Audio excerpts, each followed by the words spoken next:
बिस्मिल्लाहिर्रहमानिर्रहीम। ਤੁਸੀਂ ਵੇਖ ਰਹੇ ਹੋ ਪੰਜਾਬੀ ਨਿਊਜ਼ ਚੈਨਲ ਤੇ ਮੈਂ ਤੁਹਾਡਾ ਹੋਸਟ ਬਾਉਸਨ ਫਿਦਰ ਰਹਿਮਾਨ ਜਾਟ।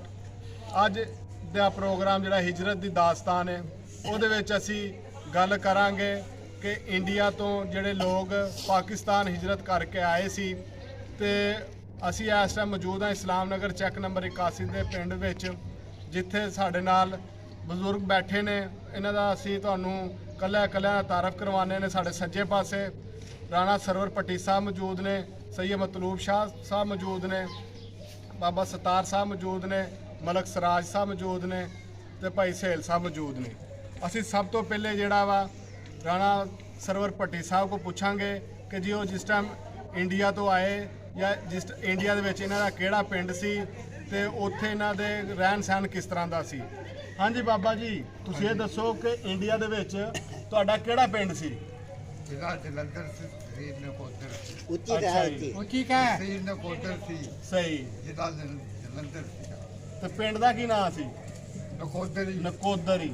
ते ओहदे विच अपना मुसलमानां दे किन्ने घर सी? साडी बखरी सराह सी राजपूतां दी। अच्छा जी, जनाल दा घर सही। ते उत्थे तुहाडे पिंड दे विच जिहड़ी सब तो वड्डी बरादरी राजपूतां दी सी? राजपूतां ठीक है। ते दूसरे अपना जिहड़ा कोई हिंदुआं दे भी घर है सी? नहीं, कोई नहीं सो पास। अच्छा, तो सारे मुसलमान ही सी राजपूत? ते अपना तुसीं बाबा जी को पढ़े भी हो कि नहीं? तीसरी तक पढ़े। तो जो तुसीं अपना वंड होई है इंडिया पाकिस्तान दी, उदों किन्नी कुछ उम्र सी तुहाडी? अच्छा जी, 10-11 साल। ते उस टाइम जो तुसीं उधरों आए हो तो रस्ते दे विच जो हुंदे तो बड़ा मुश्किलात दा तुहानूं सामना करना पैंदा पिया होना वा। हाँ जी। ते लंदर वाली सड़क ते हाँ जी, रस्ते दे विच सानूं रावी पैंदी। अच्छा जी, रावी पैंदी उत्थे सिੱਖਾਂ ਦਾ ਜੱਗਾ ਪਿਆ। सही।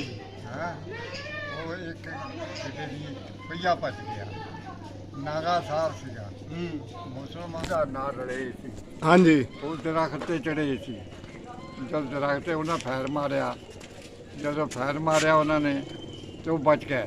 ਉਹਨੇ ਉੱਥੇ ਆਪਣਾ ਕੁੱਤਾ ਲਾ ਕੇ ਸੁੱਟ ਦਿੱਤਾ ਤੇ ਉਹਨੇ ਕਿਹਾ ਜਿੰਨਾ ਚਿਰ ਪਾਕਿਸਤਾਨ ਜੱਥਾ ਨਾ ਬਾਲਣਾ ਮੇਰੇ ਵਾਸਤੇ ਹਰਾਮ ਆ ਚੱਕਾ ਪਾਣਾ। ਫਿਰ ਸਾਡਾ ਗੱਡੇ ਦਾ ਪਹੀਆ ਟੁੱਟਿਆ, ਉਹਨੂੰ ਸਿੱਖ ਆਣ ਪਿਆ।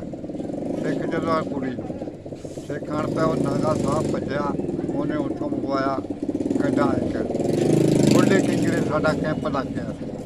अच्छा, पर जो तुसीं आए हो इंडिया चों, हाँ। सब तो पहले तुसीं कित्थे ਬੁੱਢੇ पहुंचे? ਕਿੰਗਰੇ अच्छा, उत्थे कैंप सी। ਉੱਥੇ ਸਾਡਾ ਕੈਂਪ ਸੀ। तो उस तो बाद फिर अगर कैंप तो बाद फिर किहड़े इलाके च आए? ਕੈਂਪ ਮੇਰੇ ਵਾਲਿਦ ਨੇ ਸਾਨੂੰ ਗੱਡੀ ਚੜਾਤਾ ਤੇ ਆਪ ਉੱਥੇ ਰਹਿ। ਸਹੀ। ਅਸੀਂ ਗੱਡੀ ਜਦੋਂ ਅੰਮ੍ਰਿਤਸਰ ਪਹੁੰਚੀ ਆ ਨਾ ਤੇ ਸਿੱਖ ਜਿਹੜੇ ਸੀ ਵਰਸ਼ੀਆਂ ਘੋੜੀਆਂ ਲਾਈ ਬੈਠੇ, ਵਰਸ਼ੀਆਂ ਘੋੜੀਆਂ ਲਾਈ ਬੈਠੇ ਤੇ ਕਰਫਿਊ ਆਰਡਰ ਲੱਗਾ ਸੀ। ਸਟੇਸ਼ਨ ਤੇ ਕੋਈ ਨਹੀਂ ਆਇਆ ਤੇ ਸਾਡੀ ਅਸੀਂ ਲਾਹੌਰੋਂ ਅਸੀਂ ਇੱਥੇ ਆਏ ਆ ਨਾ ਤੇ ਅਸੀਂ 7 ਦਿਨਾਂ 'ਚ ਆਏ ਸੀ ठीक है। ਪਾਕਿਸਤਾਨ ਵਾਟਨ ਸਕੂਲ ਲਾਹੌਰ, अच्छा, ਵਾਟਨ ਸਕੂਲ। ਤੇ ਲਾਹੌਰ ਤੋਂ ਬਾਅਦ ਕਿਹੜੀ ਜਗ੍ਹਾ ਫਿਰ ਆਏ ਹੋ? ਇੱਥੇ ਸਲਾਮ ਨਗਰ ਪਿੰਡ ਦੇ ਵਿੱਚ ਕਿੰਨੀ ਦੇਰ ਬਾਅਦ ਆਏ? ਅਸੀਂ ਸਰਕੋ ਤੇ ਸਿੱਖੂ ਸਕਾਇਆ ਅੱਛਾ, ਗੁਜਰਾਲੇ ਗੁਜਰਾਲੇ ਗਏ ਆ। ਗੁਜਰਾਲੇ ਫਿਰ ਸਾਡੇ ਬੰਦੇ ਗਏ ਆ ਅਗੇ ਤੁਸੀਂ ਉੱਥੇ ਚੱਲੋ। ਠੀਕ ਹੈ, ਤੇ ਸਾਨੂੰ ਇੱਥੇ ਲੈ ਆਂਦਾ ਸਲਾਮ ਨਗਰ। ਠੀਕ। ਸਲਾਮ ਨਗਰ ਜਦੋਂ ਆਏ ਆ ਤੇ ਅਗੇ ਜ਼ਮੀਨਾਂ ਬੜੀਆਂ ਪੈਂਦੀਆਂ, ਕਮਾਲ ਬੜੇ ਆ। ਇੱਥੇ ਆੜ ਕੇ ਡੋਗਰ ਸੀ, ਡੋਗਰਾਂ ਸਾਨੂੰ ਕੱਖ ਵੀ ਨਹੀਂ ਦਿੱਤਾ, ਡੋਗਰ ਖਾ ਗਿਆ। ਲਓ ਜੀ ਸਾਡੇ ਨਾਲ ਜੀ ਹੁਣ ਅਸੀਂ ਗੱਲ ਕਰਾਂਗੇ ਮੇਰੇ ਖੱਬੇ ਪਾਸੇ ਜਿਹੜੇ ਬਾਬਾ ਸਤਾਰ ਸਾਹਿਬ ਨੇ, ਕਿ ਇਹਨਾਂ ਕੋਲ ਪੁੱਛਾਂਗੇ ਕਿ ਇਹਨਾਂ ਦਾ ਇੰਡੀਆ ਦੇ ਵਿੱਚ ਜਿਹੜਾ ਸੀ ਕਿਹੜਾ ਪਿੰਡ ਸੀ। ਹਾਂਜੀ ਬਾਬਾ ਜੀ ਦੱਸੋ, ਇੰਡੀਆ ਦੇ ਵਿੱਚ ਤੁਹਾਡਾ ਕਿਹੜਾ ਪਿੰਡ ਸੀ? ਭਾਂਬੜੀ। ਅੱਛਾ ਜੀ, ਭਾਂਬੜੀ। ਤੇ ਤੁਹਾਡੇ ਪਿੰਡ ਦੇ ਵਿੱਚ ਵੀ ਸਾਰੇ ਮੁਸਲਮਾਨ ਹੀ ਸੀ ਜਾਂ ਦੂਸਰੇ ਕੌਮਾਂ ਦੇ ਵੀ ਸੀ, ਹਿੰਦੂ ਸਿੱਖ ਵੀ ਆਇਆ ਸੀ? 6 ਪੱਤੀਆਂ ਸਿੱਖਾਂ ਦੀਆਂ, 6 ਮੁਸਲਮਾਨਾਂ ਦੀਆਂ। ਤੇ ਤੁਹਾਡਾ ਜਿਹੜਾ ਉੱਥੇ ਮੁਸਲਮਾਨਾਂ ਦਾ ਤੇ ਆਪਣਾ ਸਿੱਖਾਂ ਦਾ ਜਿਹੜਾ ਸਲੂਕ ਸੀ ਆਪਸ 'ਚ, ਵਿੱਚੋਂ ਸਲੂਕ ਚੰਗਾ ਸਲੂਕ ਸੀ? ਲੜਾਈ ਝਗੜਾ ਤਾਂ ਨਹੀਂ ਸੀ ਹੁੰਦਾ? ਨਾ ਕਦੇ। ਜਦੋਂ ਤੁਸੀਂ ਇੱਧਰ ਆਏ ਹੋ, ਆਪਣਾ ਜਦੋਂ ਤੁਹਾਨੂੰ ਪਤਾ ਲੱਗਾ ਕਿ ਪਾਕਿਸਤਾਨ ਬਣ ਗਿਆ ਵਾ, ਤੇ ਫਿਰ ਤੁਹਾਨੂੰ ਜਦੋਂ ਤੁਸੀਂ ਪਤਾ ਲੱਗਾ ਕਿ ਜੀ ਪਾਕਿਸਤਾਨ ਛੱਡ ਕੇ ਪਾਕਿਸਤਾਨ ਜਾਣਾ ਪੈਣਾ ਵਾ, ਉਜੜ ਲੱਗੇ ਆ ਤੇ ਸਿੱਖ ਪੈ ਗਏ ਲਾਂਬੋ ਸਾਂਬੋ। ਅੱਛਾ, ਹਾਂ, ਉਹਨਾਂ ਵੱਢ ਫੱਟ ਕੀਤੀ। ਸਹੀ। ਫਿਰ ਅਸੀਂ ਆਏ ਆ ਕਾਦੀ ਅੱਛਾ ਮਿਰਜੇ ਦੀ ਕਾਦੀਆਂ ਸਹੀ। ਹਾਂ ਉਥੋਂ ਫਿਰ ਮਹੀਨਾ ਸਵਾ ਮਹੀਨਾ ਉੱਥੇ ਰਹੇ। ਤੇ ਜਦੋਂ ਇਹ ਜਿਹੜਾ ਤੁਹਾਡਾ ਆਉਣ ਡਿਆ ਸੀ ਕਾਫਲਾ, ਹਾਂ। ਉਹ ਜਿਹਦੇ ਉੱਤੇ ਸਿੱਖਾਂ ਨੇ ਹਮਲਾ ਕੀਤਾ, ਹਾਂ ਉਹਦੇ ਵਿੱਚ ਕਿੰਨੇ ਕੁ ਬੰਦੇ ਜਿਹੜੇ ਉਸ ਟਾਈਮ ਸ਼ਹੀਦ ਹੋਏ ਸੀ? ਬੇਹਿਸਾਬ ਹੋਏ ਕਿ ਅੱਛਾ। ਨਿਆਣਿਆਂ ਨੇ ਬੁੜੀਆਂ ਨੇ ਨਿਆਣੇ ਛਾਪਿਆ ਕੇ ਮਾਰਿਆ। ਓਏ ਹੋਏ। ਹਾਂ ਤੇ ਤੁਹਾਡੇ ਕੋਈ ਆਪਣੇ ਰਿਸ਼ਤੇਦਾਰਾਂ ਦੇ ਵਿੱਚੋਂ ਵੀ ਕੋਈ ਬੰਦਾ ਜਿਹੜਾ ਕੋਈ ਮਰਿਆ ਸੀ, ਕੋਈ ਸ਼ਹੀਦ ਹੋਇਆ? ਨਹੀਂ ਠੀਕ ਹੈ। ਤੇ ਉਸ ਤੋਂ ਬਾਅਦ ਕਿੱਥੇ ਫਿਰ ਪਹੁੰਚੇ ਤੁਸੀਂ? ਅਸੀਂ ਪੁੱਛੇ ਉਥੋਂ ਅਸੀਂ ਡੇਰੇ ਵਾਲਾ ਪੁੱਲ ਲੰਘੇ ਆ ਅੱਛਾ ਜੀ। ਤੇ ਜਸੜੀ ਆਏ। ਠੀਕ ਹੈ। ਜਸੜਾ ਤੋਂ ਅਸੀਂ ਮਾਲ ਗੱਡੀ ਤੇ ਚੜ ਕੇ ਤੇ ਇੱਥੇ ਆ ਗਿਆ ਸਾਂਗਲੇ। ਸਾਂਗਲੇ। ਹਾਂ ਤੇ ਫਿਰ ਸਾਂਗਲੇ ਕਿੰਨੀ ਦੇਰ ਰਹੇ ਤੁਸੀਂ? ਸਾਂਗਲੇ ਆਏ 5-7 ਦਿਨ 5-7 ਦਿਨ। ਉਸ ਤੋਂ ਬਾਅਦ ਇੱਥੇ ਸਲਾਮ ਨਗਰ ਆ ਗਏ? ਸਲਾਮ ਨਗਰ। ਠੀਕ ਹੈ। ਤੇ ਇੱਕ ਹੋਰ ਬਾਬਾ ਜੀ ਮਲਕ ਸਰਾਜ ਸਾਹਿਬ ਸਾਡੇ ਨਾਲ ਨੇ। ਅਸੀਂ ਮਲਕ ਸਰਾਜ ਸਾਹਿਬ ਕੋਲ ਵੀ ਪੁੱਛਾਂਗੇ ਕਿ ਜਿਸ ਟਾਈਮ ਉਹ ਆਪਣਾ ਹਿੰਦੁਸਤਾਨ ਸੀ ਤਾਂ ਉਹਨਾਂ ਨੂੰ ਪਤਾ ਲੱਗਾ ਕਿ ਪਾਕਿਸਤਾਨ ਬਣ ਗਿਆ ਵਾ, ਤੇ ਪਾਕਿਸਤਾਨ ਆਉਣ ਵਾਸਤੇ ਉਹਨਾਂ ਨੂੰ ਕਿਹੜੀ ਕਿਹੜੀ ਮੁਸੀਬਤਾਂ ਦਾ ਸਾਹਮਣਾ ਕਰਨਾ ਪਿਆ। ਹਾਂਜੀ ਬਾਬਾ ਜੀ ਦੱਸੋ ਕਿ ਜਦੋਂ ਤੁਸੀਂ ਤੁਹਾਨੂੰ ਪਤਾ ਲੱਗਾ ਵਾ ਕਿ ਜੀ ਪਾਕਿਸਤਾਨ ਨਵਾਂ ਮੁਲਕ ਬਣ ਗਿਆ ਵਾ, ਤੇ ਤੁਹਾਨੂੰ ਇਹ ਵੀ ਪਤਾ ਸੀ ਕਿ ਹੁਣ ਸਾਨੂੰ ਜਿੰਨੇ ਮੁਸਲਮਾਨ ਨੇ ਉਹਨਾਂ ਨੂੰ ਪਾਕਿਸਤਾਨ ਜਾਣਾ ਪੈਣਾ ਵਾ, ਤੇ ਉਸ ਟਾਈਮ ਜਿਹੜਾ ਉਹ ਉੱਥੇ ਤੁਹਾਡੇ ਪਿੰਡ ਦੇ ਵਿੱਚ ਜਿਹੜਾ ਆਪਣਾ ਕਿਸ ਤਰ੍ਹਾਂ ਦਾ ਮਾਹੌਲ ਸੀ ਸਿੱਖਾਂ ਦਾ ਜਾਂ ਹਿੰਦੂਆਂ ਦਾ? ਉੱਥੇ ਅਗਰ ਜੇ ਘਰ ਸੀ ਤਾਂ ਉਹਨਾਂ ਕੀ ਤੰਗ ਤੁੰਗ ਕੀਤਾ ਤੁਹਾਨੂੰ? ਉੱਥੇ ਜੀ ਸਾਡੇ ਪਿੰਡ ਅਸੀਂ ਰਹਿਣ ਵਾਲੇ ਆ ਤਲਵੰਡੀ ਦੇ, ਅੱਛਾ। ਚੌਧਰੀਆਂ ਦੀ ਤਲਵੰਡੀ ਦੇ। ਉੱਥੇ ਹਰ ਕੌਮ ਸੀ, ਸਾਈ ਵੀ ਸੀ, ਚੂੜੇ ਵੀ ਸੀ, ਗਗੜੇ ਵੀ ਸੀ। ਜਨਾਬ ਹਰ ਇੱਕ ਬੰਦੇ ਨੂੰ ਆਪਣੇ ਕੋਲੋਂ ਜ਼ਮੀਨ ਦਿੱਤੀ ਸੀ, ਹਰ ਬੰਦੇ ਨੂੰ। ਤੇ ਸ਼ੁਕਰ ਸਾਡੇ ਪਿੰਡ ਬਹੁਤ ਹੁੰਦਾ ਸੀ। ਉਹਨਾਂ ਮਹਾਰਾਜੇ ਨੇ ਹਾਥੀ ਰੱਖੇ ਹੁੰਦੇ ਸੀ, 2-3 ਲੋਕੀ ਵੇਖਣ ਆਉਂਦੇ ਹੁੰਦੇ ਸੀ। ਅਸੀਂ ਵੀ ਉਦੋਂ ਕੋਈ ਨਿਆਣੇ ਸੀਗੇ, ਅਸੀਂ ਵੀ ਭੱਜ ਜਾਣਾ, ਵੇਖਦੇ ਰਹਿਣਾ।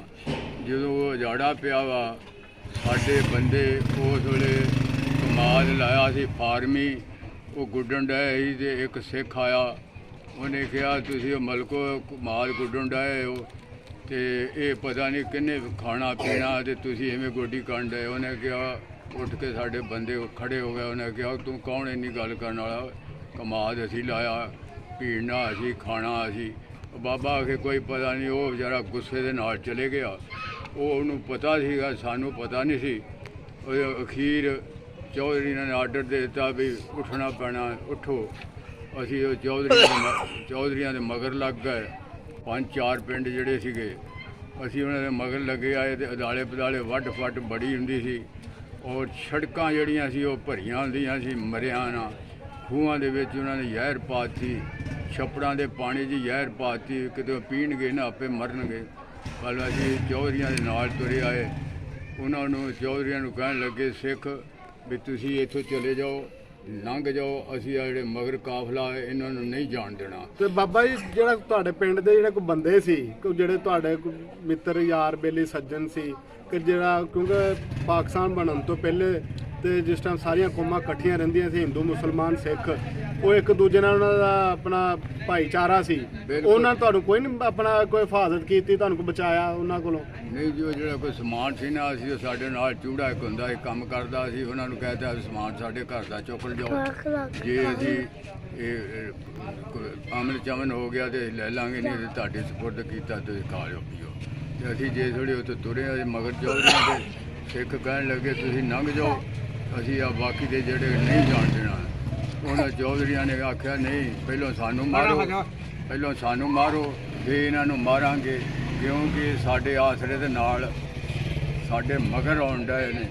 ਇਹਨਾਂ ਨੂੰ ਆਸਰਾ ਰੱਬ ਦਾ ਸਾਡਾ, ਅਸੀਂ ਇਕੱਲੇ ਨਹੀਂ ਜਾਵਾਂਗੇ, ਇਹਨਾਂ ਨੂੰ ਨਾਲ ਲੈ ਕੇ ਜਾਵਾਂਗੇ। ਤੇ ਨਹੀਂ ਤੇ ਅਸੀਂ ਸਾਨੂੰ ਪਹਿਲੋਂ ਮਾਰ ਦਿਓ, ਇਹਨਾਂ ਨੂੰ ਬਾਅਦ 'ਚ ਮਾਰਿਓ, ਅਸੀਂ ਵੇਖੀਏ ਨਾ। ਤੇ ਬਾਬਾ ਜੀ ਤੁਹਾਨੂੰ ਉੱਥੋਂ ਆਪਣੇ ਪਿੰਡ ਤੋਂ ਤਲਵੰਡੀ ਤੋਂ ਇੱਥੇ ਤੱਕ ਆਪਣਾ ਪਾਕਿਸਤਾਨ ਦੇ ਵਿੱਚ ਆਉਣ ਤੱਕ ਕਿੰਨੇ ਕੁ ਦਿਨ ਲੱਗੇ ਸੀ? ਉਹ ਬਸ ਜੀ ਪੈਦਲ ਤੁਰ ਕੇ ਆਏ ਹਾਂ ਜੀ। ਮੈਨੂੰ ਕਹਿੰਦੇ ਸੀ ਭੱਜ ਬਈ ਭੱਜ, ਬੱਲੇ ਬੱਲੇ ਬੱਲੇ ਭੱਜ। ਕਦੀ ਮੈਨੂੰ ਚੁੱਕ ਲੈਂਦੇ ਸੀਗੇ ਤੇ ਆਏ ਤੁਰ ਕੇ ਹੀ ਅਸੀਂ। ਇੱਥੇ ਕੋਈ ਵੱਡਿਆਂ ਵਡੇਰਿਆਂ ਦਾ ਕੋਈ ਰਿਸ਼ਤੇਦਾਰੀ ਸੀ ਪਹਿਲੋਂ ਇੱਥੇ, ਪਾਕਿਸਤਾਨ ਬਣਨ ਤੋਂ ਪਹਿਲੇ ਰਿਸ਼ਤੇਦਾਰੀ ਸੀ। ਆਹ ਜਿਹੜਾ ਵੱਡਾ ਚੌਂਕ ਆ ਇਹਦੇ ਵਿੱਚ ਖੂਹ ਲੱਗਾ ਸੀ। ਸਾਡੇ ਬੰਦਿਆਂ ਨੂੰ ਇੱਥੋਂ ਖਤ ਗਿਆ, ਇਹ ਪਿੰਡੋਂ ਆਏ ਤੇ ਇਹਨਾਂ ਨੇ ਆਣ ਕੇ ਇੱਥੇ ਗੰਢ ਤਾਰਿਆ ਸੀ ਉਸ ਟਾਈਮ ਦੇ ਉੱਤੇ ਵੱਡੇ ਖੂਹ ਦੇ। ਜਿਹੜਾ ਪੂਰਿਆ ਗਿਆ ਇਸ ਟਾਈਮ ਦੇ ਉੱਤੇ ਤੇ ਆਉਣ ਜਾਣ ਸੀ ਇਹਨਾਂ ਦਾ ਉਹ ਆਸਰੇ ਦੇ ਨਾਲ ਅਸੀਂ ਫਿਰ ਇਸ ਪਿੰਡ 'ਚ ਆ ਗਏ ਹਾਂ। ਪਹਿਲੋਂ ਮੰਡੀ ਢਾਬਾਂ ਗਏ ਜਿਹਨੂੰ ਸਬਦਰਾਬਾਦ ਆਂਦੇ ਆ, ਉੱਥੇ ਉਹਨਾਂ ਤੋਪਾਂ ਬੀੜੀਆਂ ਸੀ, ਮਜ਼੍ਹਬੀ ਲੋਕ ਬੈਠੇ ਸੀ। ਉਹ ਮਹੀਨਾ ਮਗਰੋਂ ਉੱਠ ਕੇ ਤੇ ਫਿਰ ਗਏ ਆ ਗੌਰਮੈਂਟ ਨੇ ਉਠਾਲੇ ਬੜੇ ਧੱਕੇ ਨਾਲ। ਉਹਨਾਂ ਗਨ ਮਸ਼ੀਨਾਂ ਚੁਬਾਰਿਆਂ ਤੇ ਲਾਈਆਂ ਸੀ ਵੀ ਜਿਹੜਾ ਕੋਈ ਮੁਸਲਮਾਨ ਇੱਧਰ ਆਇਆ ਉਹ ਨਾਲ ਹੀ ਲੁਈ ਜਾਵਾਂਗੇ। ਅਸੀਂ ਫਿਰ ਇੱਥੇ ਸਾਨੂੰ ਬੰਦੇ ਗਏ ਤੇ ਨਾਲ ਇੱਥੇ ਪਿੰਡ ਲੈ ਆਏ ਜੀ। ਲੋ ਜੀ, ਤੁਸੀਂ ਗੱਲ ਸੁਣੀ ਬਜ਼ੁਰਗਾਂ ਦੀ ਕਿ ਜਿਨ੍ਹਾਂ ਨੇ ਬੜੀਆਂ ਕੁਰਬਾਨੀਆਂ ਦੇ ਕੇ ਆਪਣੇ ਘਰ, ਆਪਣੇ ਕਾਰੋਬਾਰ, ਆਪਣੇ ਜ਼ਮੀਨ ਖੇਤ ਛੱਡ ਕੇ ਜਿਹੜਾ ਪਾਕਿਸਤਾਨ ਦੀ ਤਰਫ ਹਿਜਰਤ ਕੀਤੀ ਤੇ ਪਾਕਿਸਤਾਨ ਦੇ ਵਿੱਚ ਆਏ ਤੇ ਉਹਨਾਂ ਨੇ ਆਪਣਾ ਮਾਜ਼ੀ ਦੱਸਿਆ ਤੇ ਉਹ ਤਕਲੀਫਾਂ ਤੇ ਮੁਸੀਬਤਾਂ ਬਿਆਨ ਕੀਤੀਆਂ ਕਿ ਜਿਹੜੀਆਂ ਉਹਨਾਂ ਨੂੰ ਪਾਕਿਸਤਾਨ ਵਾਸਤੇ ਬਰਦਾਸ਼ਤ ਕਰਨੀਆਂ ਪਈਆਂ।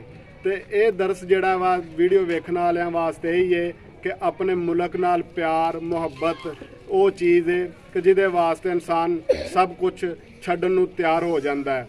ਤੇ ਬਾਊ ਸਨਫੀਦਰ ਰਹਿਮਾਨ ਜਾਟ ਨੂੰ ਅਗਲੀ ਨਵੀਂ ਆਉਣ ਵਾਲੀ ਵੀਡੀਓ ਤੱਕ ਇਜਾਜ਼ਤ ਦਿਓ। ਅਗਰ ਤੁਹਾਨੂੰ ਸਾਡੀ ਵੀਡੀਓ ਪਸੰਦ ਆਈ ਹੈ ਤੇ ਸਾਡੇ ਚੈਨਲ ਪੰਜਾਬੀ ਨਿਊਜ਼ ਨੂੰ ਲਾਈਕ ਕਰੋ ਤੇ ਸਬਸਕ੍ਰਾਈਬ ਕਰੋ ਤੇ ਬੈਲ ਆਈਕਨ ਦੇ ਉੱਤੇ ਪ੍ਰੈਸ ਕਰਨਾ ਨਾ ਭੁੱਲਿਓ ਤਾਂ ਕਿ ਸਾਡੀ ਕੋਈ ਵੀ ਨਵੀਂ ਆਉਣ ਵਾਲੀ ਵੀਡੀਓ ਸਭ ਤੋਂ ਪਹਿਲੇ ਤੁਹਾਡੇ ਤੱਕ ਪਹੁੰਚੇ।